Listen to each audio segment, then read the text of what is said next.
Buenas tardes a toda la gente que se está conectando a este interesante webinar que vamos a dar esta tarde sobre sistemas alimentarios amazónicos y su aporte a la conservación. Vamos a contar con la presencia de Daniel Larrea, de ASEA Conservación Amazónica, Humberto Gómez de Miga y Mauricio Peñarrieta de la carrera de Química de la UMSA. Pero antes de darles la bienvenida oficial y arrancar este webinar, les voy a dar algunas recomendaciones técnicas. Hemos tenido, creo, la peor semana del Internet de la historia por los vientos a nivel nacional, así que les vamos a pedir paciencia si en cualquier momento nos desconectamos o si ocurre algo. También les vamos a pedir que si ustedes tienen preguntas o si tienen consultas, nos las vayan haciendo llegar en los comentarios y las vamos a leer al final. Y bueno, contarles rápidamente para toda la gente que no sabe qué es la plataforma Piensa Verde. Somos una plataforma medioambiental, intersectorial e interinstitucional. Estamos conformados hace aproximadamente un año y nuestro objetivo principal es vincular al sector privado con el sector medioambiental a través de las ONGs. Hoy día tenemos la participación justamente de uno de nuestros miembros de la plataforma ASEA, que forma parte activa desde la fundación o desde la creación de esta plataforma, junto a la Fundación para la Conservación del Bosque Chiquitano, WCS, Conservación Internacional, CSF y el Fundesnap. También forman parte como sector privado el BCP, Bagó, Farmacias Chávez y recientemente, se ha incorporado Farmacias Chávez, la Fundación Viva de Viva y también tenemos la presencia de la Embajada Británica. Todas estas 11 instituciones forman parte de esta plataforma que en muy poco tiempo y gracias a todos estos webinars nos hemos logrado consolidar como un referente en temas de concientización para la conservación de bosques, especies y áreas protegidas. Vamos a dar inicio entonces a este interesante webinar y vamos a empezar presentando a Daniel Larrea. Daniel es biólogo de formación, estudió su licenciatura en la Universidad Mayor de San Andrés, acá en La Paz, realizó una maestría en Ecología y Biología Evolutiva en la Universidad de Chile, en Santiago, y posteriormente obtuvo un doctorado en Ecología Tropical en la Universidad de los Andes, Mérida, Venezuela. El año 2013 recibió el Premio Botánica Martín Cárdenas, otorgado por la Academia Nacional de Ciencia de Bolivia. Dentro de su experiencia de trabajo en los sectores públicos y privados, ocupó cargos como especialista en temas ambientales y fue consultor en múltiples instituciones, docente en pre y posgrado y actualmente es coordinador del Programa de Manejo Sustentable de ASEA Conservación Amazónica e investigador asociado del Herbario Nacional de Bolivia en la UMSA. Daniel, gracias por acompañarnos esta tarde y a tiempo de darte la bienvenida, te cedo también la palabra. Agradecido, Claudia, por la invitación y para nosotros como ASEA es un gusto poder colaborar con la plataforma Piensa Verde, ¿no? También ha sido la oportunidad de poder tratar este tema y también quiero agradecer a Mauricio y a Humberto la buena predisposición para poder participar de este espacio. Por un lado, también el tema es muy interesante y estoy seguro que podemos tocar aspectos muy claves de lo que se va a tocar, o sea, de lo que vamos a hablar, y también para mí es un gusto porque son grandes colegas y amigos personales. Voy a pasar a compartir mi pantalla.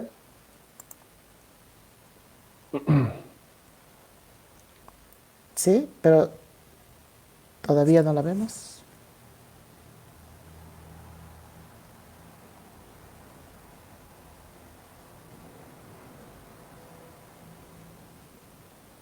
Ya están empezando a mandar saludos las personas. Ahora sí, estamos viendo. Ahora sí se ve tu pantalla.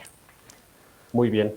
Me voy a tomar unos 10-15 minutos para comentar estos aspectos relacionados con el aprovechamiento de la castaña y el azaí como ejemplos contemporáneos de las economías extractivistas que hoy ocurren en la Amazonía boliviana, pero también tratando de integrarlas a lo que es el motivo principal de este webinar, ¿no? Los sistemas alimentarios.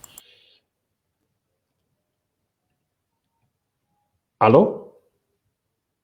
Sí. Estamos viendo la primera lámina que es uso no es igual a aprovechamiento.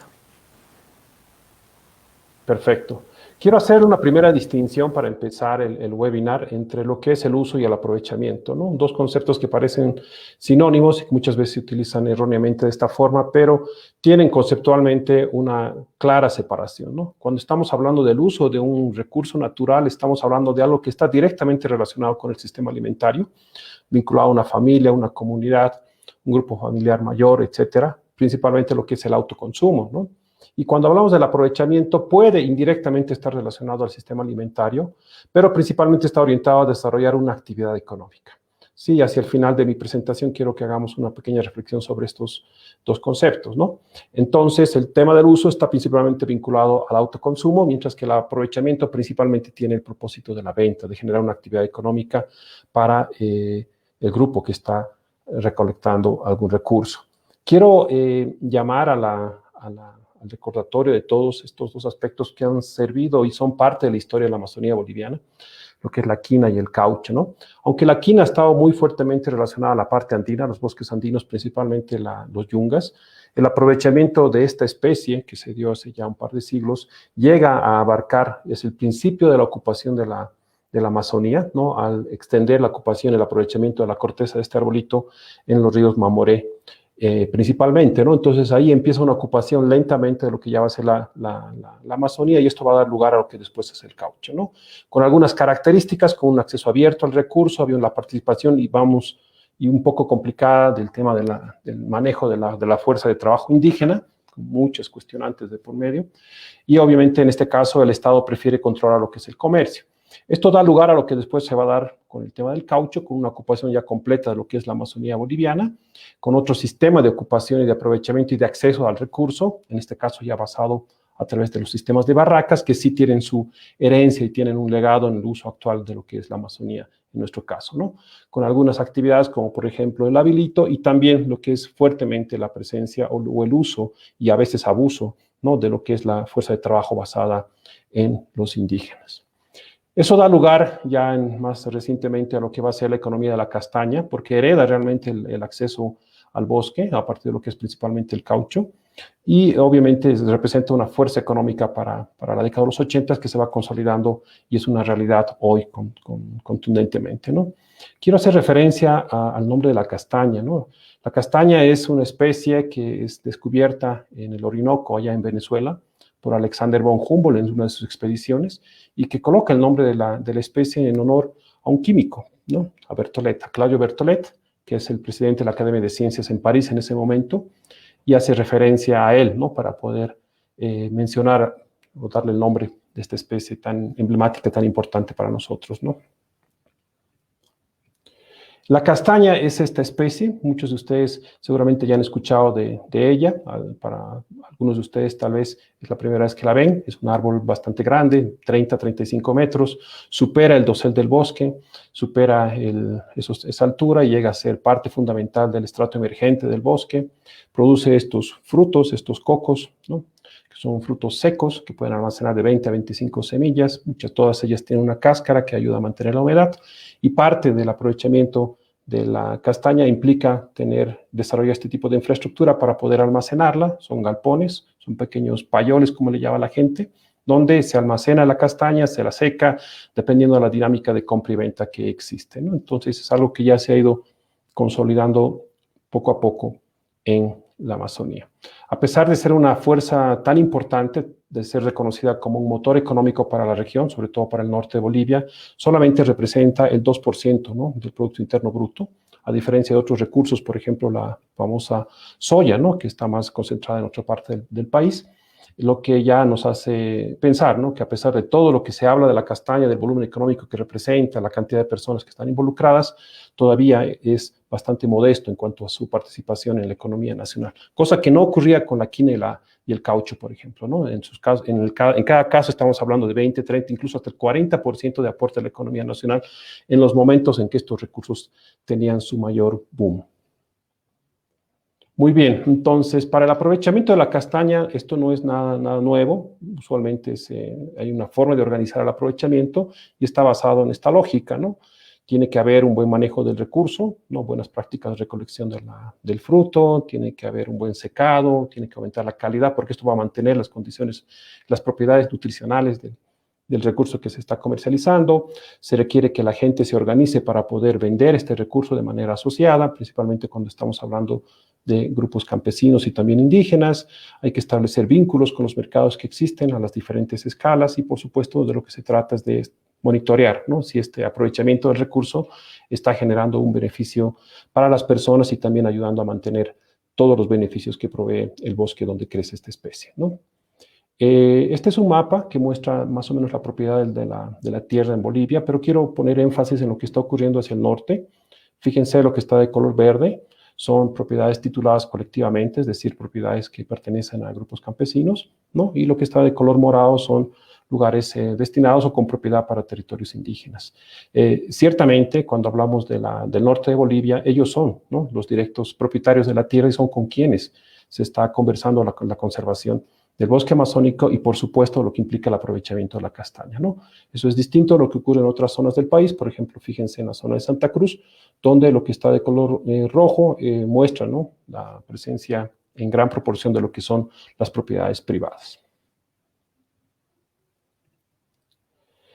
Cuando hablamos de la castaña, ya específicamente dónde está ocupada o distribuida en el norte de Bolivia, es interesante hacer una referencia de dónde viene, ¿no?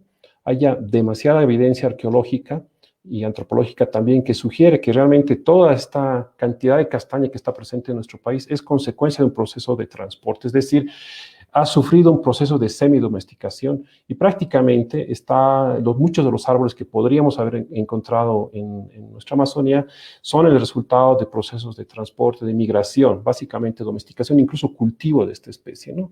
Los primeros registros de la especie datan de hace 11.000 años atrás, fíjense, eso hace muchísimo, ¿no?, de cuando ya había, es decir, coincide con las primeras presencias del hombre en el continente. Entonces, y gran parte de lo que se ha concentrado en los cultivos en la parte precolombina está sobre todo cerca del río Amazonas como tal, y la evidencia cada vez muestra que probablemente las poblaciones de castaña que tenemos en el norte de Bolivia han sufrido o tienen una consecuencia directa de esos procesos migratorios precolombinos, ¿no?, que también se acentúan luego de la presencia europea, ¿no? Mirando hacia el futuro, algunos análisis que están tratando de establecer los impactos del cambio climático han detectado estas zonas que están de color verde, que son zonas que al parecer no van a tener grandes variaciones de temperatura y precipitación, que podrían también corresponder a dónde está distribuida en este momento estos bosques con castaña, estos potenciales refugios climáticos, si no los ve hacia futuro. Si ponemos la lupa en este mapa que les mostraba de la ubicación de la castaña, también acá en este trabajo muy interesante del 2015, hace referencia a la presencia de otras especies que son de importancia para no solo la economía, sino también el sistema alimentario de muchos pueblos indígenas y comunidades rurales, ¿no? En este caso en particular se asume que la castaña podría ser originaria de esta parte de la Amazonía. Von Humboldt la descubre acá, ¿no?, en Venezuela. Y hay otras que estarían también con centros de origen probablemente en Bolivia, ¿no? El achote, la chirimoya amazónica, el tumbé, ¿no?, Bactris gazipe, perdón, etcétera. Entonces hay otras especies que probablemente sí son parte del cacao, en el caso de Ecuador, son parte de este movimiento que se ha dado en la época precolombina y que ya habla de ciertos niveles de domesticación. Otra cosa es que nosotros estemos aprovechando actualmente una de ellas, la castaña, ¿no?, que, como les digo, probablemente también es consecuencia de los procesos migratorios precolombinos que podrían explicar su presencia actual en nuestro país. Esto es muy interesante porque en el lado de Acre, por ejemplo, a raíz de las grandes tasas de deforestación que ocurren en este estado en Brasil, como ustedes saben, la deforestación elimina toda la capa de árboles, principalmente, ya ha descubierto, ha liberado, si quieren, algunas evidencias arqueológicas que son principalmente sitios que se usaban antes de la llegada europea al continente y que han demostrado el uso, ¿no?, o han encontrado, ¿no?, muchos frutos amazónicos que eran parte de estos ritos, probablemente como alimento o finalmente formaban parte de algún rito en específico, ¿no? Lo que tienen acá es una castaña fosificada, si quieren, y acá está una castaña moderna, así una castaña fósil, ¿no?, y una castaña moderna. Fíjense el tamaño que tiene, la diferencia de tamaño, y esto muestra que evidentemente la castaña que tenemos ahora probablemente también ha sufrido esa selección del tamaño de fruto y también va en la línea de que estamos hablando de una especie probablemente domesticada. Otro recurso que ha empezado a ser muy importante es el tema del azaí, que básicamente tiene la misma lógica, pero ha puesto un desafío muy importante, que es la transformación, ¿no? Transformar este fruto que es una baya, es decir, un fruto que se puede podrir muy rápido, a diferencia de la castaña, que es un fruto seco, y que ha implicado que para poder trabajar esto necesitamos tener muchos cuidados en el tema de la transformación. Y implica los mismos desafíos, ¿no? Organizar a las personas para poderlas vender, vincularlas a los mercados, etcétera, cada una con un montón de detalles que en este momento no voy a detallar para no tomar mucho tiempo.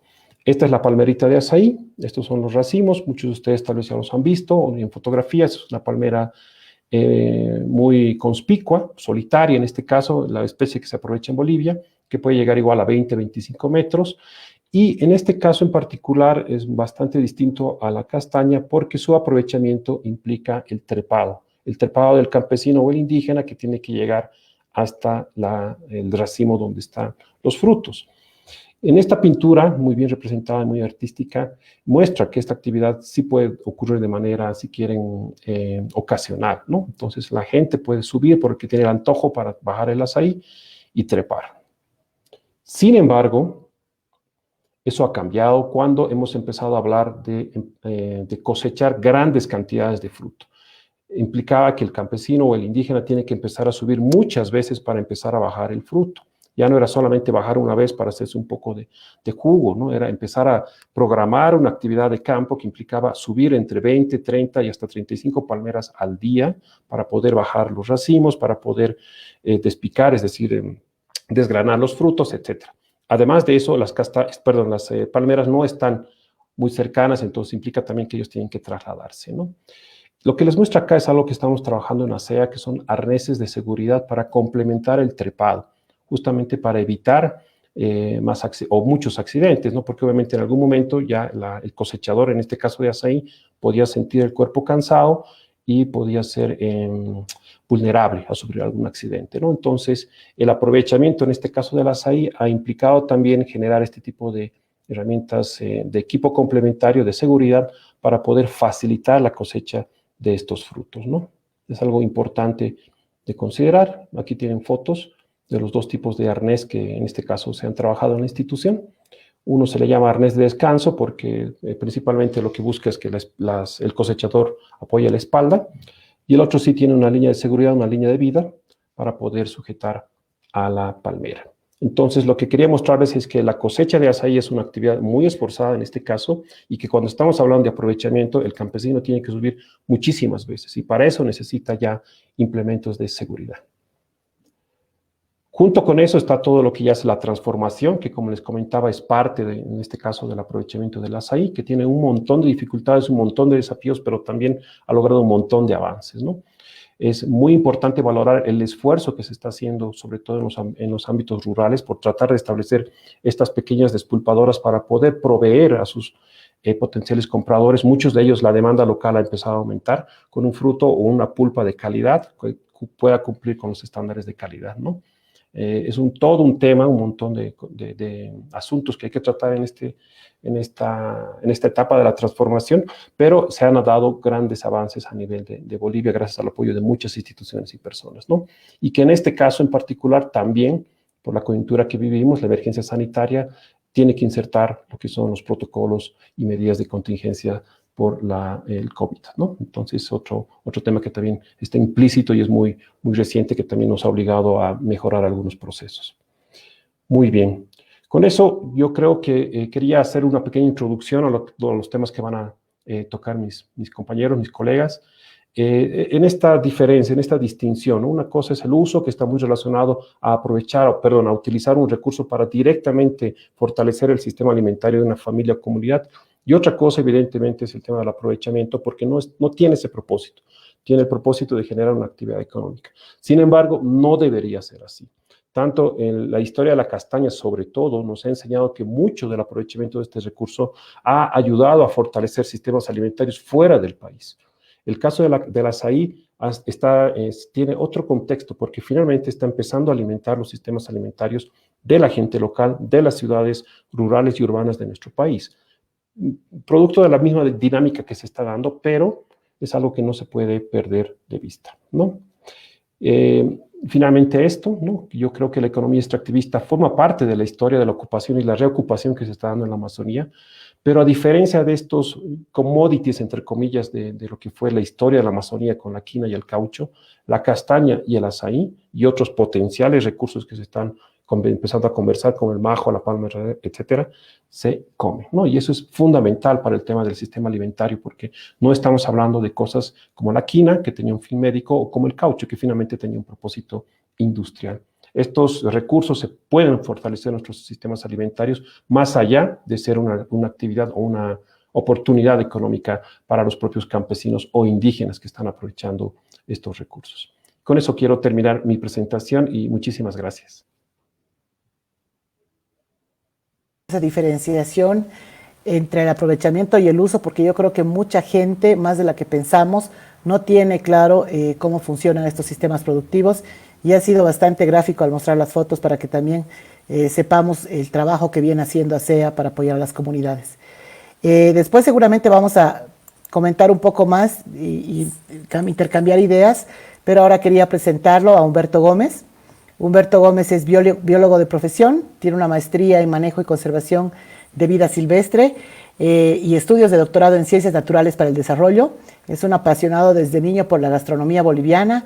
Años después se formó como cocinero profesional en el Centro de Formación Profesional Maus y Cebes en Buenos Aires, Argentina. Y desde hace más de 20 años trabaja en la investigación, desarrollo y uso de recursos de la biodiversidad nativa para la alimentación en todo el país. Tiene amplia experiencia en gestión de áreas protegidas, gestión territorial y manejo y gerencia de organizaciones sin fines de lucro. Es docente universitario y tutor de varias tesis de grado y cuenta con 41 publicaciones entre artículos, capítulos de libros y libros editados. Tiene experiencia de trabajo con organizaciones de cooperación como FAO, FIDA y 1CTAD, y actualmente trabaja con el Movimiento de Integración Gastronómico Alimentario de Bolivia como coordinador del programa MIGA PAR. Así que le vamos a dar la bienvenida y por favor te cedemos la palabra, Humberto. Gracias, tu micrófono está silenciado, así que si lo desilenciamos, ahora sí. Bienvenido. Hola Claudia, buenas tardes a todos. Un saludo a Daniel y Mauricio. Ambos nos conocemos del campus universitario allá en Cotacota. Y dar las gracias a la plataforma Piensa Verde por haber invitado al Movimiento de Integración Gastronómico Alimentario de Bolivia a compartir estos momentos.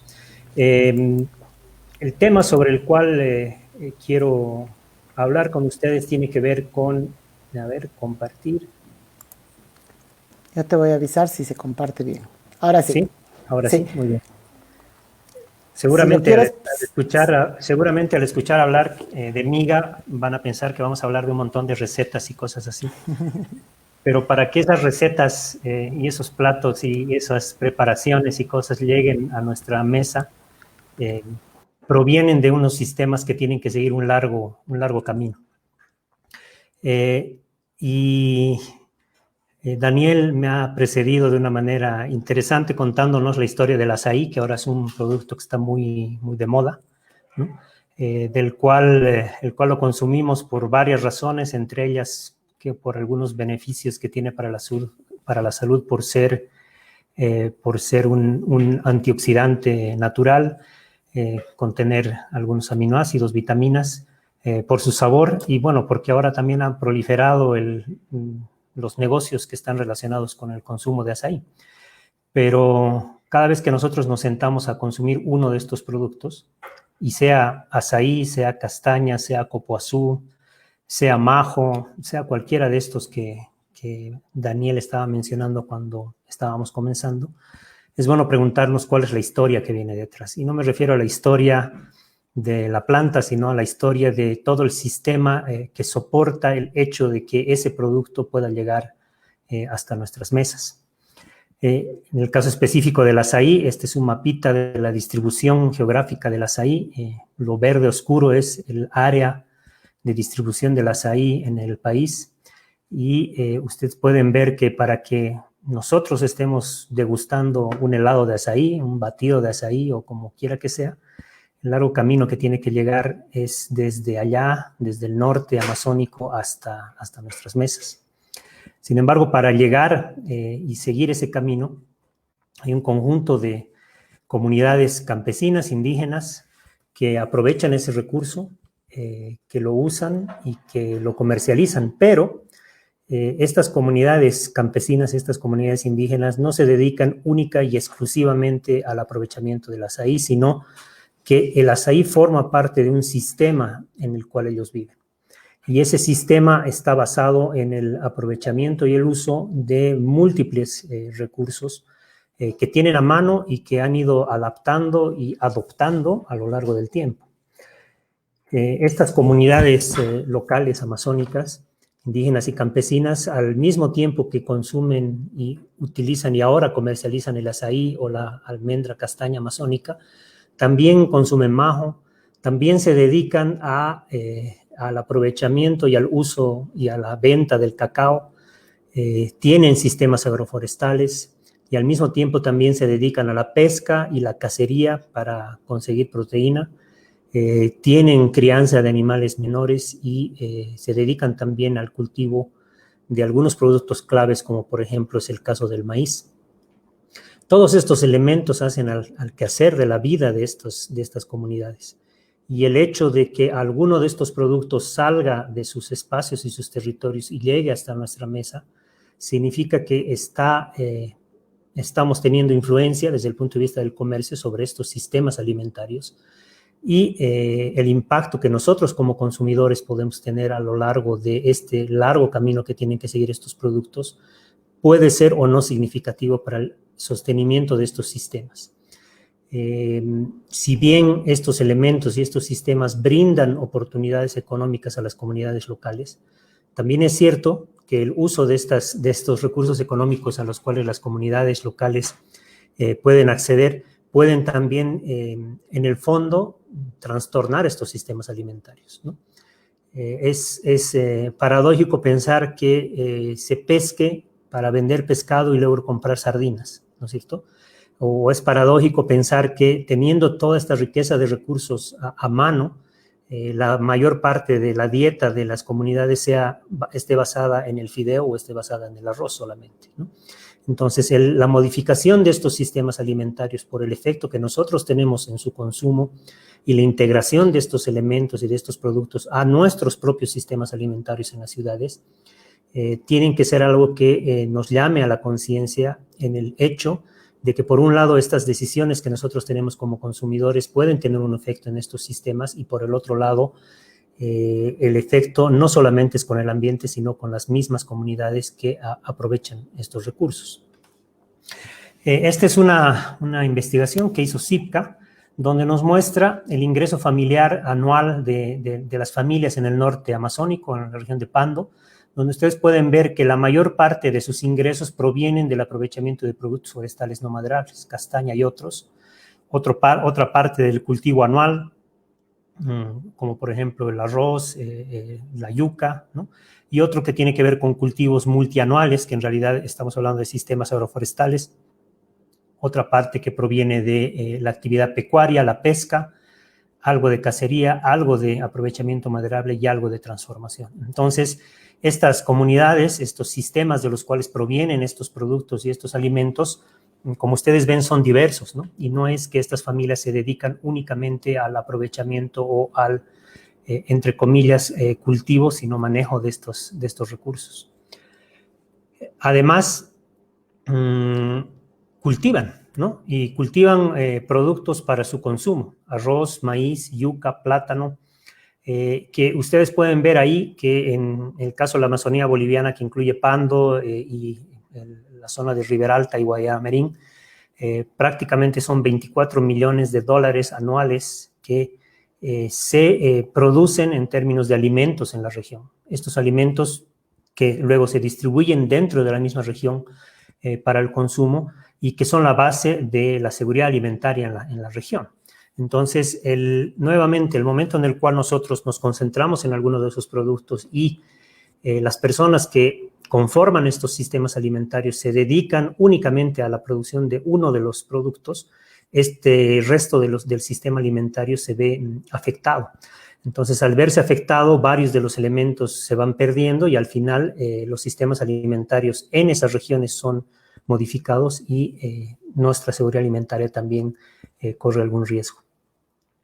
Los sistemas agroforestales también representan un ingreso significativo para las familias que se dedican a esa actividad en el norte amazónico. Ustedes pueden ver, este es una gráfica de otro estudio de CIPCA que nos muestra cuántos son los ingresos anuales en dólares de sistemas agroforestales que, como ven, a partir del quinto hasta el 10º, 12º año, oscila alrededor de unos 800 a $500 por parcela, ¿no? Que representa otra fuente de ingresos que es interesante porque estos sistemas agroforestales en alguna manera o de alguna forma están tratando de replicar lo que en la naturaleza está sucediendo. De manera global, sin embargo, y esto es lo más interesante de todo, es que la mayor parte de los productos y rubros de la producción familiar provienen de la caza y la pesca. La provisión de proteína y la provisión del alimento principal para las comunidades en el norte amazónico proviene de cazar y proviene de pescar, proviene del monte y proviene de los ríos. Y luego vienen productos forestales no maderables, agricultura y la cría de animales.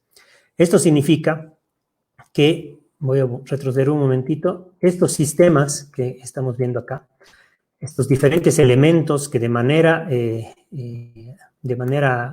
armónica y de manera distribuida en el tiempo y en el espacio las comunidades aplican, son la base de su seguridad alimentaria y son la base de nuestra seguridad alimentaria en términos de poder contar con una mayor y mejor diversidad de alimentos. ¿Qué es lo que está faltando en todo lo que hemos estado hablando? Nos hemos estado concentrando en los productos, pero no nos hemos estado concentrando en los productores y las personas.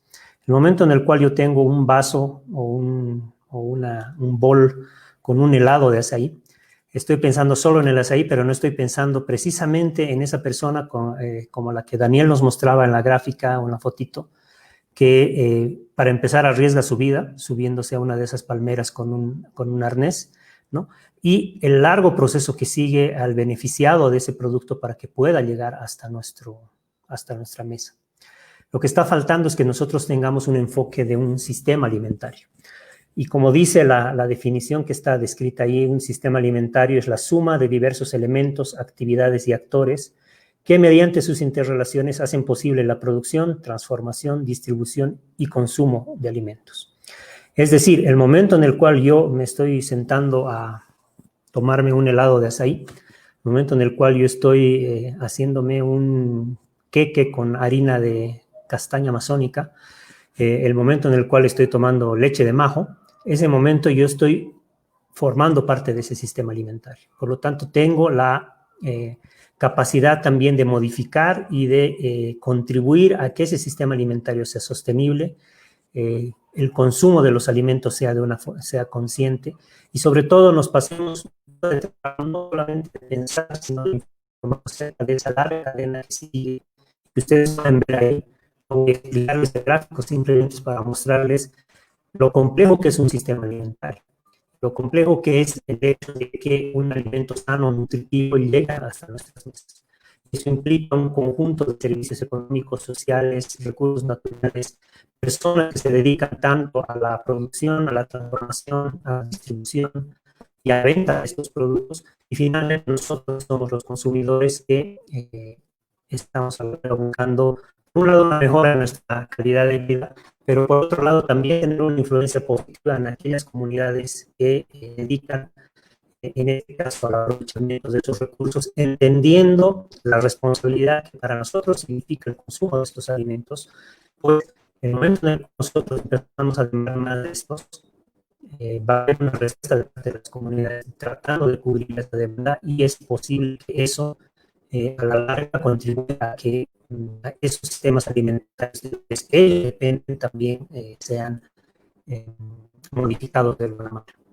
Estas son las personas, ¿no? Estas son las caras de la gente que se dedica a tener sistemas forestales, que viven en esas regiones, que hacen parte de ese sistema alimentario. Entonces, el momento en el cual nosotros estamos hablando de estos productos, no estamos hablando solamente de productos, estamos hablando de las manos, de la cabeza, del corazón que estas personas ponen para que esos productos lleguen hasta nuestras mesas. Y es un ciclo.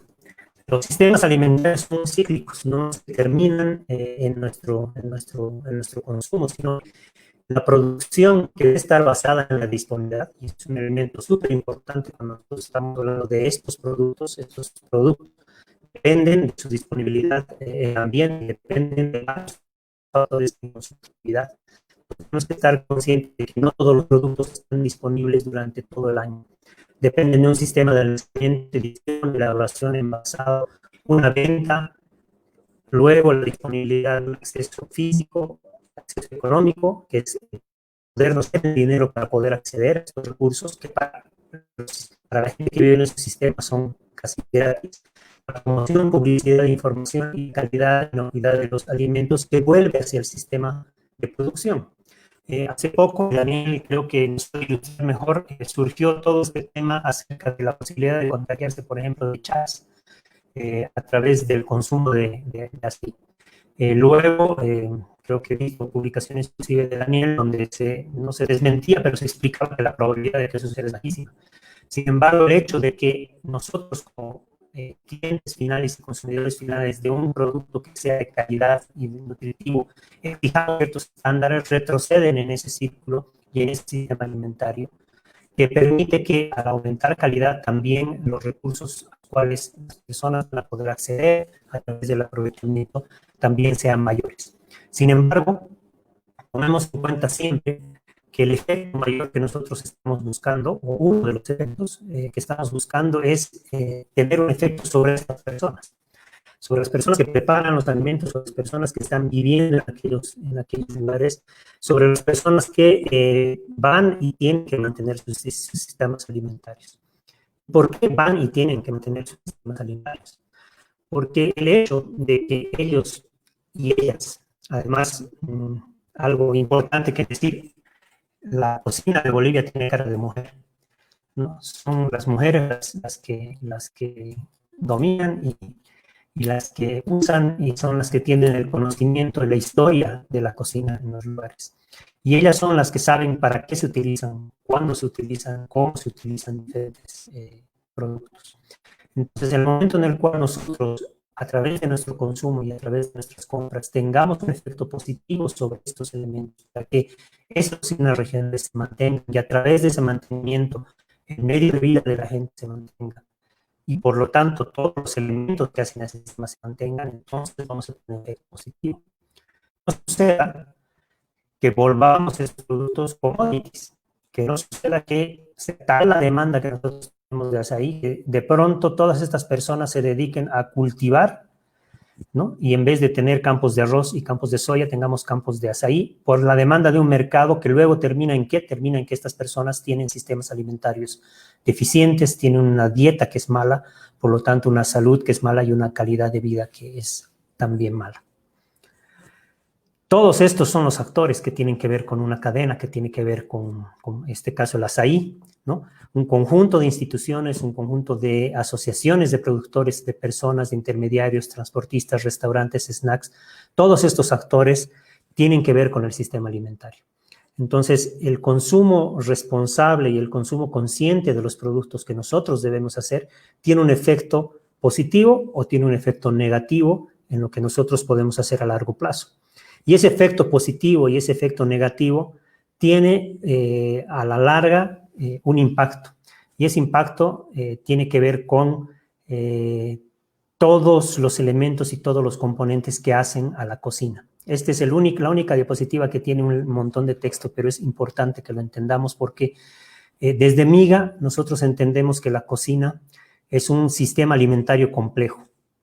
Y en ese sistema alimentario interviene una diversidad de actores, espacios, procesos, y proponemos considerar el patrimonio alimentario como un conjunto de saberes y conocimientos, así como prácticas agrícolas y culinarias, que han experimentado una interiorización colectiva, una apropiación simbólica y material, que es transmitida de generación en generación, que se recrea en la cotidianidad de un grupo social y que se consolida como referente de identidad, permitiendo establecer vínculos con un territorio. El momento en el cual nosotros empezamos a consumir estos productos, somos parte de ese sistema alimentario complejo. Y es bueno que nosotros sepamos que esos productos vienen de un sistema donde no ha sido por casualidad o suerte que nosotros tengamos esos productos, sino que forman parte de un conjunto de saberes y conocimientos, de prácticas, de uso culinario y de una profesión simbólica que se ha transmitido de generación en generación y que permite a nosotros establecer vínculos con un territorio. Y aquí está, digamos, el gancho con lo que la plataforma Piensa Verde viene. Ese vínculo con ese territorio es precisamente estos lugares, ¿no? Estos son los lugares que mi lado conservacionista de biólogo piensa que se tienen que conservar. Estos son los lugares que nosotros como consumidores de productos que provienen de estos sistemas alimentarios queremos que se mantengan. O a lo contrario, queremos que tengamos una plantación de azaí solo por el gusto de tener helado de azaí. No es así. Los sistemas alimentarios son diversos y son complejos, y esa diversidad y complejidad proviene de estos mismos ecosistemas que son complejos y son diversos y que le generan más bien esa riqueza y esa fuente de oportunidades para desarrollar una cocina y desarrollar estos procesos que mejoren la calidad de vida de la gente. Desde MIGA, nosotros consideramos que estas cocinas regionales, que son expresiones culturales y que son las expresiones culturales más contundentes del patrimonio intangible de las comunidades, en este caso amazónicas, pueden ser una vía para que mejoremos la calidad de vida de la gente, mejorando la alimentación y la seguridad alimentaria, no solamente de las comunidades que viven en esos lugares, sino de todas las personas en el país, a través de poner en valor este patrimonio alimentario regional, a partir de identificar estos elementos que hacen a esos conocimientos, a esas técnicas, a esos productos que nos permiten a nosotros disfrutar ese largo camino que esos productos han seguido desde el bosque hasta llegar a nuestras mesas. Eso es todo lo que tenía que compartir con ustedes. Muchas gracias por su atención. Gracias, Humberto. Realmente creo que todos nos has llevado por un viaje imaginario y a través de las fotografías de cómo realmente llega cada producto, el valor nutricional que tiene y el recorrido que hace hasta nuestras mesas. Y están llegando ya muchas preguntas que no sé si siempre tenemos la misma hermenéutica de leerlas al final, así para que los expositores tengan el suficiente tiempo de hablar. Así que nos han llegado, saludos, felicitaciones por las exposiciones, agradecimientos y también algunas preguntas. Pero para que todos tengan el mismo tiempo en realidad de hablar, le voy a ceder ahora la palabra a Mauricio Peñarrieta. Mauricio Peñarrieta es doctor en Química de Alimentos en la Universidad Lund de Suecia. Ha hecho una estancia postdoctoral en Tecnología de Alimentos en la Universidad de Lund, Suecia también. Tiene una licenciatura en Ciencias Químicas de la Universidad Mayor de San Andrés, en la UNSA en La Paz. Y actualmente es docente, investigador y coordinador de proyectos de la carrera de Ciencias Químicas de la UNSA. Es autor de varios artículos científicos y revisor invitado de varias revistas científicas de prestigio. Además, es supervisor de tesis doctorales y de maestría de la Universidad de Lund y de la UNSA. Es cofundador de la empresa boliviano-sueca Suebol Biotech AB de alimentos funcionales que cuenta con patentes nacionales e internacionales. Mauricio, realmente es un verdadero placer que estés aquí también, un poco ya para después cerrar las ideas con todos los que nos han acompañado hoy día. Así que te voy a ceder la palabra y si tienes una presentación o algo, por favor, te escuchamos. Sí, bueno, muchas gracias por su espacio, por dejarme presentar un poco lo que estamos viniendo y estamos haciendo este último tiempo. Quiero preguntarles primero si pueden ver mi pantalla. Sí, se está viendo la presentación. Contarles un poco lo que hacemos en la Universidad Mayor de San Andrés en estos últimos 15 años. Y a su vez voy a tratar de darle una ligazón a lo que hemos estado hablando y lo que mis antecesores han comentado previamente en sus presentaciones. Bien, nosotros tenemos unos 20 años de cooperación, casualmente con la cooperación sueca y directamente con la Universidad de Lund, de la cual soy exalumno, como tú lo has mencionado. También mencionar que actualmente soy miembro del directorio de SIPCA, mucho de los trabajos de SIPCA en este último tiempo sobre la investigación del trabajo de las SAPS y la implicancia de las SAPS en la producción y en el ingreso familiar de los productores. Bien, contarles que nosotros hemos estado trabajando en el tema de desarrollo e investigación de novel foods o superalimentos. En los últimos años hemos desarrollado técnicas de análisis como el caso de métodos antioxidantes, determinación de flavonoides, por métodos espectrofotométricos. A su vez, hemos estandarizado técnicas como la cromatografía líquida de alta resolución, que hoy contamos con esta técnica en la universidad. Hemos empezado trabajando con granos andinos en el tema de antioxidantes. Nos hemos encontrado, por ejemplo, con la cañagua, un maravilloso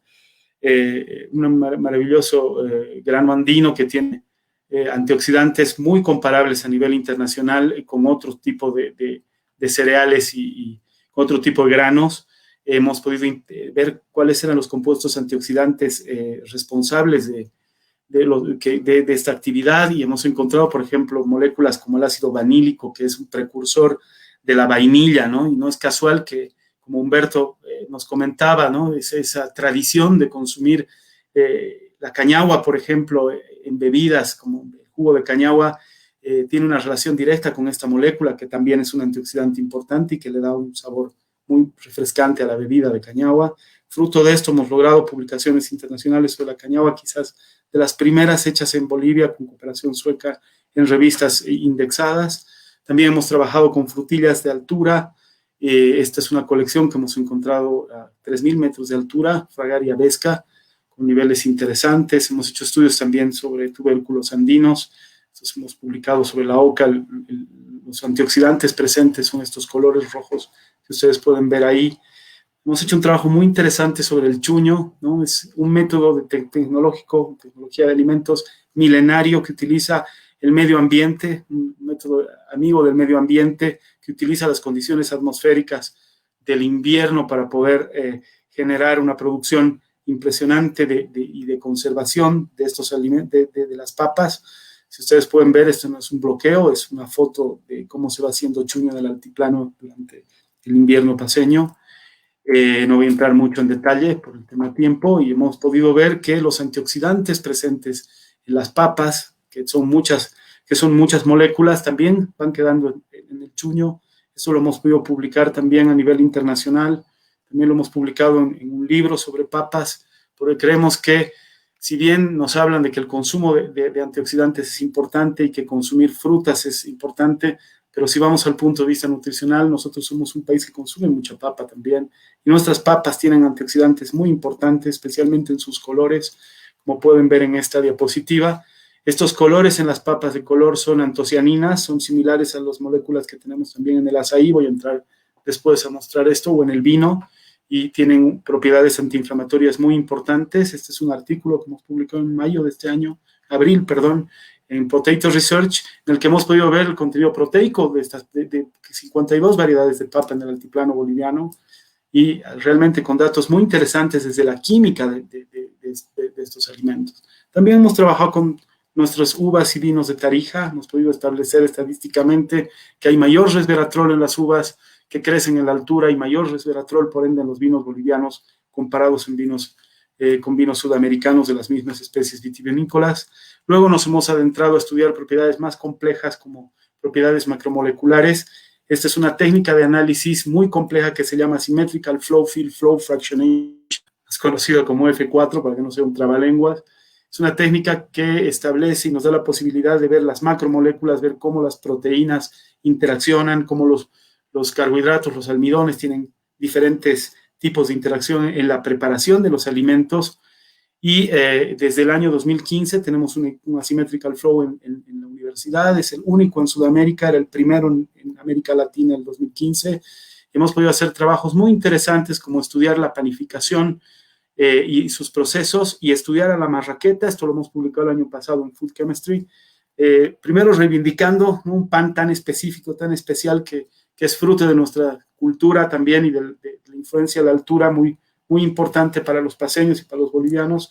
Y hemos podido estudiar por qué es tan distinta esta marraqueta, y ha sido bien aceptada en Food Chemistry, una revista que tiene un renombre a nivel ciencia de alimentos. Y bueno, hemos hecho también estudios de interacción entre estas moléculas antioxidantes presentes en nuestros alimentos. Pueden también interactuar con, por ejemplo, lipasas, que nos podrían sugerir que si consumimos una buena cantidad de antioxidantes, flavonoides en este caso, podemos mejorar la dieta y evitar que la gente engorde en el tiempo, si hay una dieta controlada. Esto ha sido publicado recientemente en journals como PLOS ONE y Frontiers in Microbiology, en la interacción también entre probióticos con estas moléculas y sustratos bolivianos. Esto es fruto del trabajo de uno de nuestros estudiantes de doctorado, Arnasol Bustos, que ha terminado su doctorado en Suecia. Y este es uno de los últimos trabajos que hemos hecho, un poco estudiando las propiedades de un review sobre las propiedades de los ácidos grasos insaturados omegas presentes en el tejido, en la carne de llama y de alpaca, que puede ser también interesante como una sugerencia de esta dieta de nuestras comunidades campesinas. Ya desde el año 2011-12 hemos estado interactuando con la empresa sueca Venture, que es una empresa que se dedica a hacer alimentos funcionales en base de avena. La avena tiene propiedades muy importantes para bajar el colesterol en los seres humanos. Tienen una propuesta de nuevos productos en base de avena y fruto de muchas interacciones y trabajos y nuestro trabajo científico hemos desarrollado una empresa que se llama Suibol Biotech, que tiene la idea casualmente de trabajar desde Fair Trade, desde la producción, si quieren, con trazabilidad, con innovación científica y proponer nuevos productos para el mercado, tanto nacional como internacional. Es importante ver siempre esta perspectiva con una visión sostenida. Tenemos una red en la que hemos estado trabajando y la hemos podido ir testeando con muy interesantes resultados. Hemos logrado una patente además sobre una bebida en base de quinoa que tiene propiedades también funcionales importantes, la cual se llama Kini, que ahora ya está en proceso de introducción al mercado. Un poco entrando a los frutos amazónicos, ya en una tesis de maestría hemos podido trabajar con el cacao amazónico boliviano que se va produciendo en diferentes zonas como Baures, San Ignacio de Mojos, Gonzalo Moreno en Pando, y hemos podido ver que la capacidad antioxidante y los compuestos fenólicos presentes en el cacao amazónico boliviano correlacionan estadísticamente con aquellos cacaos que casualmente han ganado premios internacionales por su aroma, ¿no? Por el cacao fino de aroma, lo cual quiere decir que la astringencia que generan los fenoles y también la teobromina en términos de amargo en el chocolate tiene una relación con estos premios, o sea, con la valorización de estos alimentos. Es decir, es muy importante ver la parte científica detrás de nuestros alimentos. Y bueno, voy a entrar al tema de la castaña que ha mencionado Daniel al principio. No nos olvidemos que la castaña es buscada y es requerida a nivel internacional porque es uno de los alimentos que tiene mayor contenido de selenio que en comparación a otros. Y este es un artículo de mayo de este año en el que se va a encontrar una relación entre el consumo de selenio, la suplementación de selenio y la prevención de la infección por coronavirus. Es decir, nuestros alimentos tienen además propiedades a las que nosotros les llamamos funcionales que vale la pena ir entendiendo, estudiándolas desde el punto de vista científico y además darles un valor agregado. Creo que esa es la idea que tenemos en la universidad.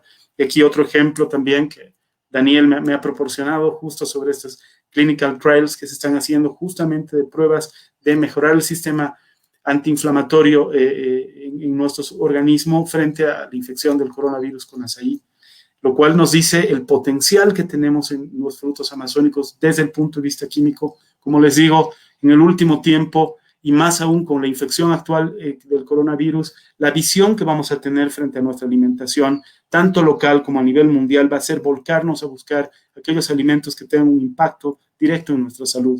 Y esto quiero finalizar mostrando un poco un ejemplo como el caso de la quinoa, ¿no? La quinoa se busca y se la busca en el mundo y se la consume en el mundo por el contenido de aminoácidos esenciales que tiene, y eso ha tenido que ser establecido por las investigaciones científicas previas, ¿no? Este es un ejemplo, un cuadro en el que muestro publicaciones científicas indexadas. Eso lo hemos conseguido a través de una base de datos internacional en la que se puede ver cuántas publicaciones internacionales indexadas hay en un determinado tiempo sobre un diferente tópico, en este caso la quinoa.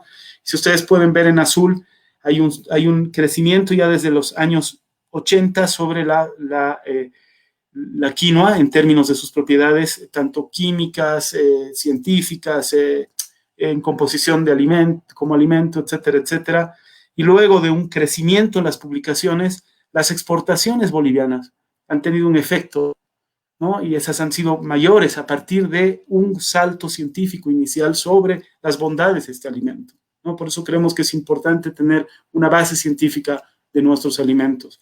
Y aquí puedo mostrarles un ejemplo en la cañagua. Nosotros hemos mostrado, por ejemplo, en nuestras primeras publicaciones que datan más o menos del año 2008, donde ya hay un interés de crecimiento a nivel científico todavía bajo sobre la cañagua, que es un superalimento que en los próximos años va a dar mucho que hablar. Y ustedes ven cómo va creciendo nuestra producción nacional, ¿no? Que tiene que ser sostenida, que no tiene que vivir un poco el mal ejemplo de la quinoa, si ustedes quieren, en el que ya lo mencionaba Humberto, la gente prefiere vender su quinoa y comer arroz, sino que tenga que ser sostenido y apreciado también a nivel local y consumido a nivel local. Y yo creo que este es el ejemplo también de muchos de los alimentos y de los productos del bosque que deben estar más o menos en un trabajo, en unas curvas similares. Si comparamos la de la cañagua, está más o menos viviendo un proceso similar al que ha vivido la quinoa en los 80s en términos de investigación científica y producción, y que creemos que si incrementamos la investigación científica, mostrando las bondades de nuestros alimentos, además revalorizando toda la parte cultural que Humberto también ha mencionado, vamos a tener un impacto, y ese impacto va a ir directamente al productor, a las y los productores, que es lo que queremos que tenga un impacto y sea sostenido, ¿no?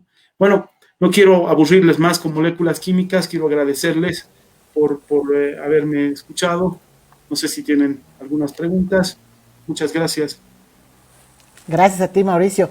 Todo lo contrario, no nos has aburrido, incluso están llegando ya solicitudes de contacto contigo directo. ¿Cómo puedo contactar a Mauricio Peñarrieta? Llegó un mensaje. Vamos a ir leyendo algunas preguntas. Nos escribe Julio Alberto Rojas Guamán y dice: ¿el sistema de producción cíclico de estos productos puede ser considerado bueno o malo desde un punto de vista de sostenibilidad biológica y económica? Entonces, si quieren, hacemos un grupito de preguntas y vamos respondiendo así, una más. Esta creo que iba más dirigida a Daniel, porque nos llegó cuando Daniel estaba exponiendo y hablando un poco de la sostenibilidad de los productos como la castaña, ¿no? Y ahí se la dejamos ahí. Y también cuando estaban hablando del azaí, básicamente creo que era Humberto, Ángelo dice: ¿dónde puedo comprar esos productos acá en La Paz? También Galia, voy a leer 3 y vamos respondiendo así de 3 en 3. Galia Zelaya dice: la certificación Fair Trade orgánica puede ayudar a mejorar las condiciones de venta para los productores. Esa es una sugerencia más que una pregunta, ¿no?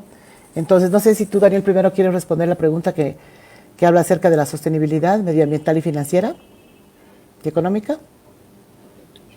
Sí, Claudia, creo que esa es también otra gran pregunta, ¿no? Ya les decía que el tema de la castaña ya tiene muchas décadas en el norte de la Amazonía, y efectivamente uno no ve grandes cambios, digamos, en los sistemas económicos que se están desarrollando, porque tiene ya una estructura definida, ¿no? Con una fuerte base e inversión también que se da a través de lo que son las beneficiadoras que están funcionando en Ribera Alta y en Cobija, ¿no? Es una gran pregunta, ¿no? Como les digo, ¿cómo se da el beneficio final de esto para las comunidades? Sobre todo pensando en lo que comentaba también Humberto, ¿no? ¿Cómo destinan ese beneficio adicional que pueden obtener a partir de la venta de castaña en la salud, en su sistema alimentario, consolidar su sistema alimentario sin tener que modificar eso, ¿no? Son sistemas que tienden a ser sostenibles, pero mi percepción es que es un mosaico, ¿no? De realidades a diferentes velocidades, y que hay experiencias que sí muestran más sostenibilidad y otras que están en procesos más acelerados y otros mucho más incipientes, ¿no? Dentro de ese mosaico, yo siempre resalto un poco lo que se está ocurriendo en el caso de castaña en la Reserva Manuripi, ¿no? Pero como ella hay otras experiencias a nivel de comunidades específicas y en municipios que sí han logrado y están logrando llegar a implementar sistemas bajo criterios de sostenibilidad más sostenidos, tanto ambiental como económico sobre todo. Gracias, Daniel. Ahí nos dicen excelente. Ahí, bueno, la siguiente pregunta yo creo que estaba dirigida más a Humberto y es acerca de los productos, y nos dicen: ¿dónde los podemos comprar acá en La Paz? Bueno, creo que Daniel sabe mejor que yo, ¿no? Porque Daniel trabaja directo con los productores, entonces él sabe cuáles son las cadenas de comercialización. Lo que sí yo creo que es, y gracias por la pregunta, porque es una cosa bien importante, yo creo que Mira qué interesante cómo, en lo que Mauricio estaba mostrando, cómo la industria responde al conocimiento, ¿no? A medida que se va conociendo más las propiedades de los productos, la industria, no las comunidades, ¿no?, sino la industria alimenticia reacciona a eso y se incrementa también el comercio de esos productos a medida que sabemos que tienen más propiedades, tienen nuevas cosas, aparecen algunas cosas nuevas. De igual manera que la industria se informa, nosotros como consumidores tenemos que estar informados, ¿no? Entonces, el momento en el cual vayamos a consumir azaí y vayamos a algún local donde nos venden helado o batido o cualquiera de estos, preguntemos de dónde viene, ¿no? Preguntemos el origen de ese lugar, preguntemos si es azaí que viene de Pando, si viene de Riberalta. Grandes negocios que hay, yo vivo en Santa Cruz, grandes negocios que hay en Santa Cruz se proveen de azaí brasilero. Azaí brasilero que probablemente es azaí boliviano que sale del Brasil, es procesado, envasado y devuelto a nosotros, ¿no? Vuelve a entrar a Bolivia. El efecto que nosotros como consumidores podemos tener al informarnos sobre el origen de nuestros productos y sus propiedades es grande, ¿no? Y es fuerte. A medida que nosotros preguntemos más, también va a haber una respuesta, así como lo que Mauricio estaba mostrando, ¿no? Que la industria en realidad es la que responde también al conocimiento. Buenísimo. Justo hay una pregunta que te has adelantado, Humberto, porque decía, ¿qué actitudes y cambios piensan que debería tener el consumidor para afectar de forma positiva? Y es un poco lo que tú dices, ¿no? Ser consumidores un poco más curiosos y preocuparnos por lo que estamos llevando a nuestra mesa, compras inteligentes. La información muchas veces está en el internet, digamos, ¿no? Pero también a medida que la gente se va informando, ahora hay una variedad de semillas, de frutos del bosque y de todo, que la gente los está empezando a consumir por temas de salud, y ya no estamos recurriendo típicamente a la farmacia, sino que los estás incorporando poco a poco en tu mesa, ¿no? Y la necesidad, no la necesidad, sino bueno, el hecho de que nosotros tenemos que consumir nuestros productos, no por un hecho nacionalista o chauvinista, sino porque hasta desde un punto de vista ambiental y de conciencia ambiental, cualquier producto que se produce más cerca a nosotros va a ser más sostenible su producción, ¿no? Entonces, estamos ahora acostumbrados a querer palta todo el año, ¿sí? Entonces, hay palta peruana, ¿no es cierto?, que se produce en carpas y otros sistemas productivos, pero no son nuestras paltas, ¿no? E inclusive las mismas caseritas que te venden, ellas te dicen que es palta peruana, ¿no?, para que tú la compres. Entonces nosotros preferimos comprar palta peruana, preferimos comprar camote peruano, antes que consumir el nuestro, por solamente cuestiones de idiosincrasia, ni siquiera por cosas que tienen que ver con precio, sabor y otros, ¿no? Sí. Bueno, yo ahí sí soy medio chinchosa y les digo, ¿y por qué peruana y no boliviana? Pero bueno, hay que ser sí, chinche entonces. Sí, yo soy fanática de la producción nacional y creo que realmente nuestra castaña y todo no tiene nada que envidiar, ¿no? Javier Claros pregunta para Humberto Gómez, ¿cuáles serían los principales desafíos para que los municipios y las gobernaciones asuman este enfoque de sistema alimentario como política pública en los territorios que administran? A ver, por supuesto, cada municipio, cada gobernación, cada territorio es diverso y es distinto, ¿no? Pero hay una serie de pasos que yo creo que tienen que seguirse para que podamos llegar a sistemas alimentarios que sean sostenibles. Lo primero que tenemos que garantizar es que el sistema alimentario sea eficiente. Y esa eficiencia se logra a través de una adecuada asistencia técnica, pero asistencia no desde el punto de vista de yo sé que sé y te voy a enseñar cómo se hace, sino que aprendamos juntos cómo se puede hacer esto, ¿no? Luego, que ese sistema que sea eficiente sea inclusivo, ¿no? Ahora, por ejemplo, que ha pasado lo del COVID, hemos avanzado mucho en términos de nuestro sistema y seguridad alimentaria porque teníamos ferias en los barrios, ¿no es cierto?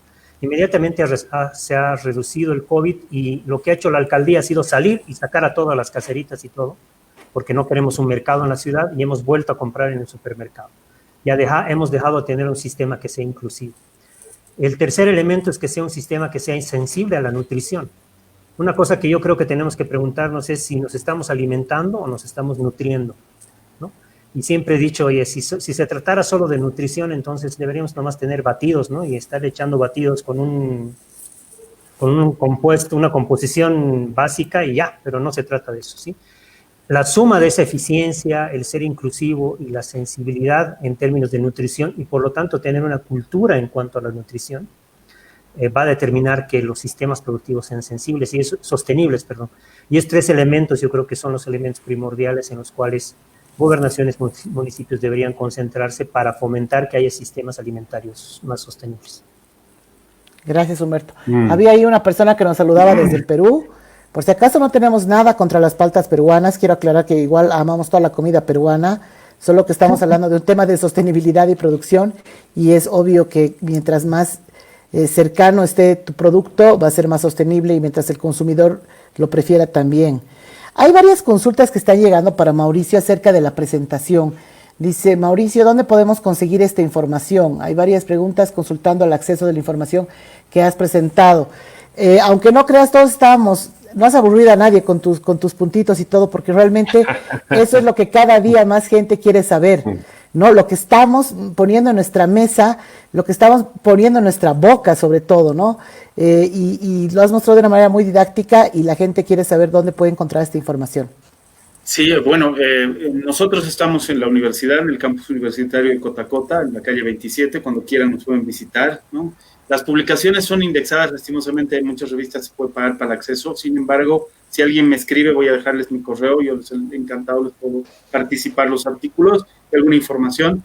Quiero aumentar un poco lo que ha dicho sobre el tema de nutrición y alimentación Humberto, ¿no? Creo que hay una lógica, o ha habido una lógica que hay que tratar de romper, ¿no? El tema de ir a consumir a la farmacia lo que en realidad uno tiene que consumir en la comida, ¿no? Esa famosa lógica de los nutracéuticos de llevar la comida a la farmacia y tomarme un jugo en vez de hacerme una comida que tenga una cierta combinación importante en términos y mezcla en términos de compuestos y de nutrientes y de alimentación. Eso es algo que tenemos que tener bien claro, ¿no? Y por eso creo que revalorizar nuestros alimentos, ir trabajando desde la investigación, pero a su vez de plantear y que la gente sea consciente de lo que come es muy importante. La biodisponibilidad está demostrada que es mayor. Por ejemplo, si yo quiero salir con alguien, voy a invitarle a comer. Si quiero compartirle a alguien algo, voy a invitarle a comer o voy a disfrutar de una buena comida, ¿no? No me la voy a llevar a la farmacia a tomar una pastilla. Y eso es muy importante que tengamos muy, muy claro, ¿no? Y el otro punto, ¿no? No solo es que la industria esté interesada en los productos. Cada día la gente es más consciente de lo que va a consumir, ¿no? Y va a buscar siempre algo que vaya más allá en términos de su nutrición y que tenga todo este paquete, ¿no? Trazabilidad, de dónde viene, cuáles las bondades que puede obtener, y etcétera, etcétera. Y creo que el mundo, lo vuelvo a decir, después de esto, después del COVID, estamos tomando más conciencia de lo que comemos. Sí, Claudia. Sí. Estamos acá. Quisiera complementar un poco la idea que están comentando, ¿no? Porque justamente en esa idea de tener investigación, las industrias, como decía Mauricio y también reforzaba Humberto, piden información mucho, o sea, valoran mucho más la información, al igual que el consumidor, ¿no? Pero también mercados establecidos están empezando a ser más exigentes en cuanto a datos científicos duros, ¿no? Sobre todo en productos consolidados. Lo tocaba también Humberto, el tema del Chagas, sí, provocó un golpe económico fuerte, ¿no? Que todavía está, bueno, tiene sus explicaciones, pero el mundo se ha abierto tanto con el tema de las comunicaciones que como que hay que ir explicando a todos, ¿no? Se cuesta posicionar bien la información científica muchas veces o técnica, ¿no? Lo mismo ocurre con el caso del bromuro de metilo para la castaña, lo mismo ocurre en otro producto de la Amazonía como es el paiche, la contaminación por mercurio, ¿no? Que son temas que se están abordando, necesitan información científica para ir aportando esa toma de decisiones comerciales articuladas a estas grandes industrias. El tema del bromuro de metilo, por ejemplo, y el tema de Chagas, les comento que lo estamos trabajando justamente con Mauricio, ¿no? Es parte de esta lógica también de interactuar entre diferentes actores que están vinculados con estos productos, ¿no? Academia, sociedad civil, productores, instituciones públicas, privadas, etcétera. Entonces, es un tema bien interesante que hay que seguir trabajando, ¿no? Sí, y como dicen, yo no creo que el tema de nutrición necesariamente esté casado a comer feo, a que sea un castigo, ¿no? O el ejemplo que ponía Humberto del batido, o no sé. Y ahí tú, Humberto, con Miga nos vas a poder decir cuántos festivales ya llevan hechos y han participado. Y realmente hay comida espectacular que es nutritiva y que también proviene de los bosques y se hace de manera sostenible. Entonces hay que encontrar este win-win, digamos, en el mundo ideal en que realmente todo esto pase, ¿no? Y eso creo que lo estamos, obviamente a pasos muy chicos, pero lo estamos por lo menos visualizando y estamos empezando a encararlo como país. Y creo que tú no valoras lo que tienes hasta que viene el vecino y te dice, ay, qué bonito lo que tienes, ¿no? Y mayormente eso pasa a nivel mundial con la quinoa, con el chuño y con otras cosas que se hablan en mercados mundiales y recién decimos, ah, es que había tenido esta propiedad, ¿no? Entonces, eso también es importante recalcar para que la gente no se imagine que algo que es rico y bueno para tu salud necesariamente tenga que ser feo. Hay una pregunta que es sobre la apertura de los transgénicos, ¿no? O sea, en realidad hay varias preguntas, pero no queremos tenerlos tampoco hasta las 10 de la noche, así que vamos a ir eligiendo algunas que no sean repetitivas. Y aquí dice, ¿en qué medida podría impactar la apertura de los transgénicos sobre estos sistemas alimentarios?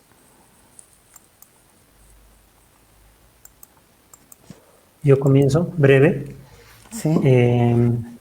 Grandemente.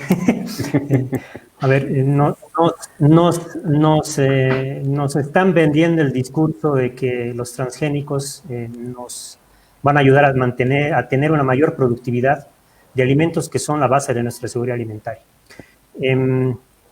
La soya, de la cual nosotros ya somos productores, el 99% de la soya que nosotros producimos es transgénica y somos el país con la menor productividad en toda Latinoamérica. Entonces, no es necesariamente ese el punto. El hecho está, y en lo que tú mismo dices, que somos un país rico. Somos un país rico en diversidad biológica, en diversidad cultural, y esa diversidad biológica y cultural se traduce, en el caso del trabajo que como MIGA hacemos, en cocinas regionales, y esas cocinas regionales son la base para hablar de estos sistemas alimentarios. Entonces, el trabajar en poner en valor estos sistemas alimentarios, y va pegado a una de las preguntas que estaba por ahí, un sistema alimentario sostenible garantiza seguridad alimentaria porque va a garantizar acceso, va a garantizar productos que son nutritivos, va a garantizar el consumo regular de estos y va a garantizar además que podamos acceder fácilmente a ellos y otros también puedan acceder. Entonces, cualquier sistema que tienda a reducir esa diversidad a un solo elemento, que además viene con un paquete de agroquímicos que es perverso y venenoso, así literalmente, va a reducir las posibilidades de que nosotros contemos con estos sistemas alimenticios diversos. Hoy en día, y veamos cómo la industria alimentaria nos ha ido cambiando de hábitos, ¿no? De esa diversidad, hoy en día estamos nosotros en el mundo de los ultraprocesados, la comida rápida, ¿no? Los productos que se calientan en el microondas, que se cocinan rápidamente por la rapidez y por cómo es la vida, ¿sí? Pero eso justamente es lo que erosiona esa diversidad y lo que erosiona esas oportunidades. Por un lado, como decía Mauricio, ¿no? De poder consumir alimentos y de nosotros estar sanos a través de la alimentación y la nutrición y no solamente a través de la medicina. Perdón, estaba mi micrófono apagado. Bueno, hay varias preguntas más, vamos a leer un par más. Para que las respondamos rápidamente. Martín Apaza Ticona dice, ¿cuáles son las calidades de la castaña? Por ejemplo, el plus que le dan a las certificadoras orgánicas y referente al precio. ¿Por la pandemia bajó el precio? A ver, esa pregunta tiene una respuesta en dos partes, ¿no? Ya venía un bajón del precio de la castaña, que era consecuencia de una contracción del mercado internacional, que tuvo sus principales y primeros efectos a principios de año, ¿no? Fue una época muy baja en precios de castaña, que además debilitó la economía de muchas familias y ahí vino la pandemia, ¿no?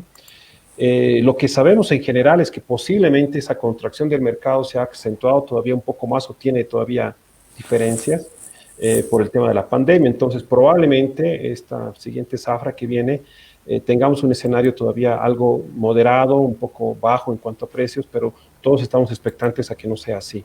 Es muy posible, ¿no? El golpe ha sido muy fuerte, el de la pandemia, y obviamente la contracción que ya veníamos arrastrando de otros años también se ha ido sintiendo, ¿no? Yo iría también al tema de que el precio final de la castaña depende mucho de, obviamente, el volumen que pueden comercializar los campesinos, los indígenas, la calidad que pueden ofrecer y las negociaciones específicas que tienen con el comprador final, ¿no?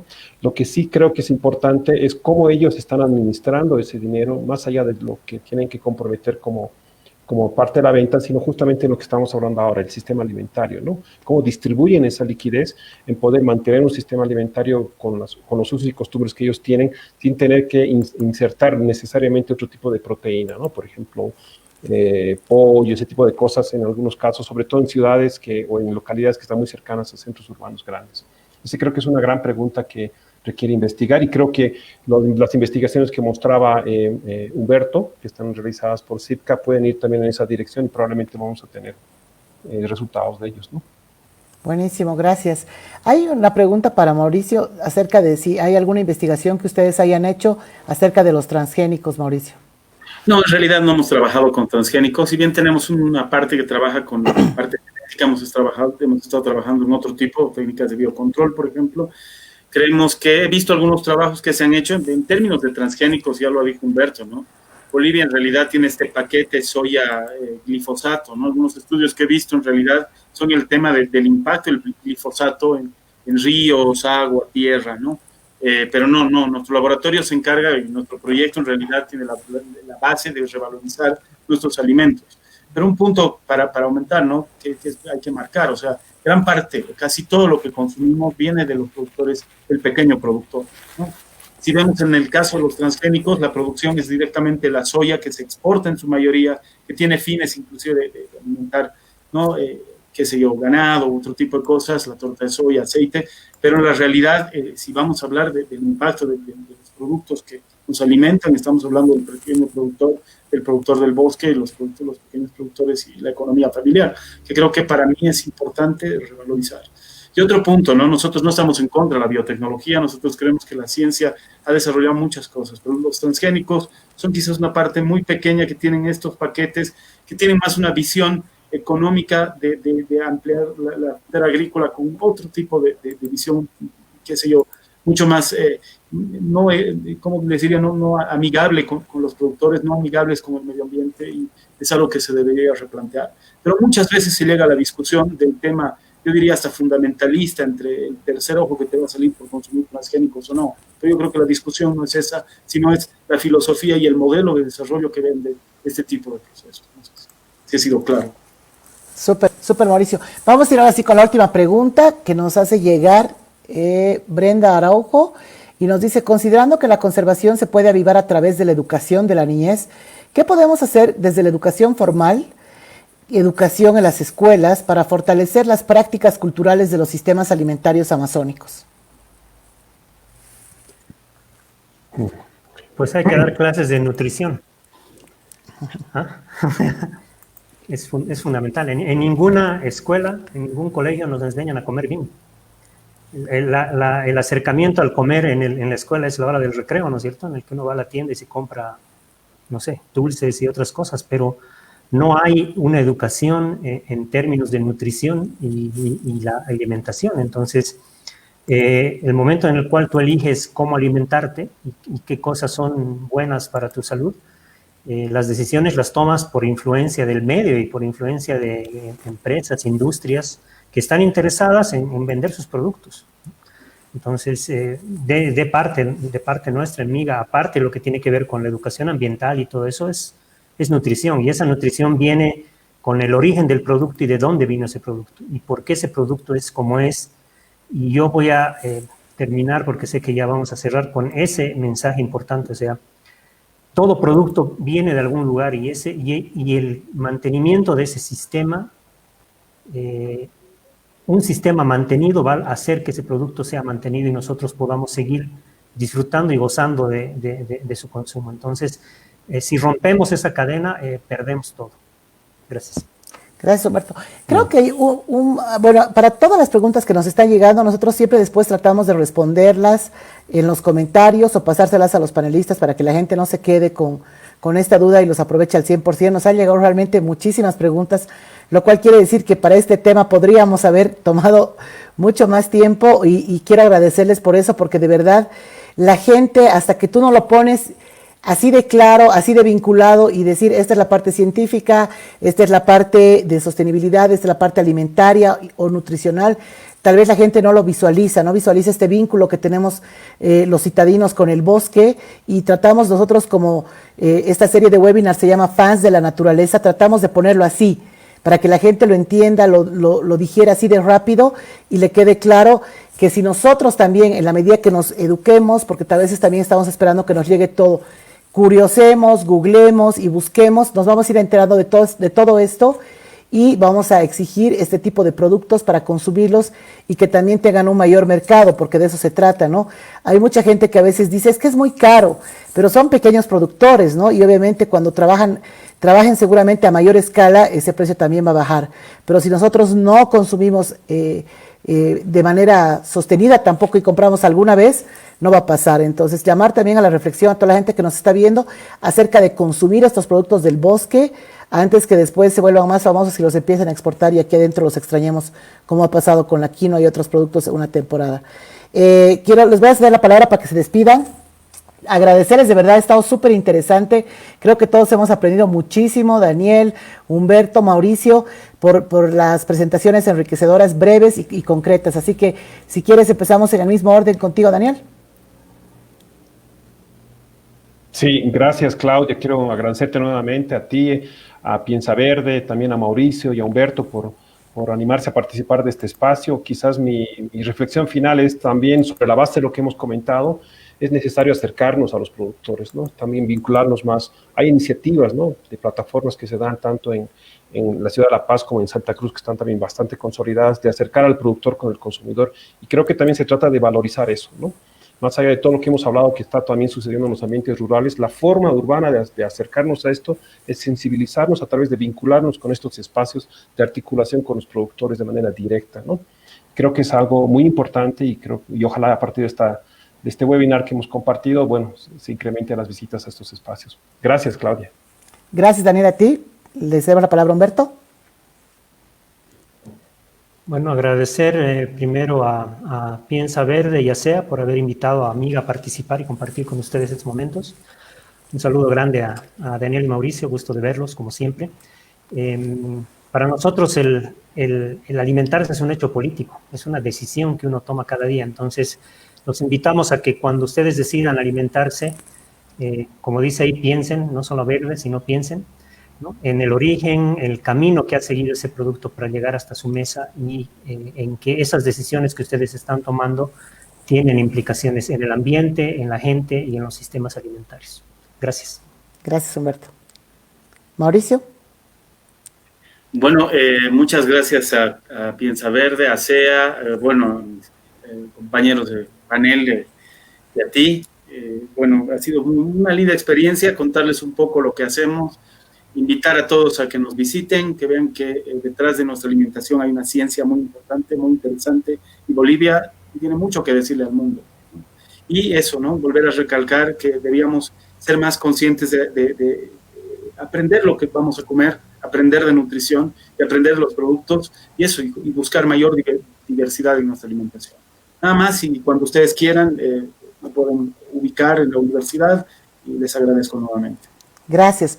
Simplemente recordarles que para la gente que no se ha conectado, puede encontrar el webinar, lo dejamos siempre grabado en la sección de webinars. También invitarlos a que visiten y se suscriban a nuestro boletín, que sale mensualmente y que tiene las principales novedades. Ahora ya hemos incluido una parte de ecotips, justamente a raíz de muchas consultas que llegan de gente que está interesada en comenzar a pensar verde, en comenzar a cambiar estos hábitos y a apoyar la conservación de los bosques, de las especies y de las áreas protegidas. Así que yo me despido agradeciendo a toda la gente que se ha conectado, a ustedes tres, y nos vemos en un siguiente webinar. Gracias, chao.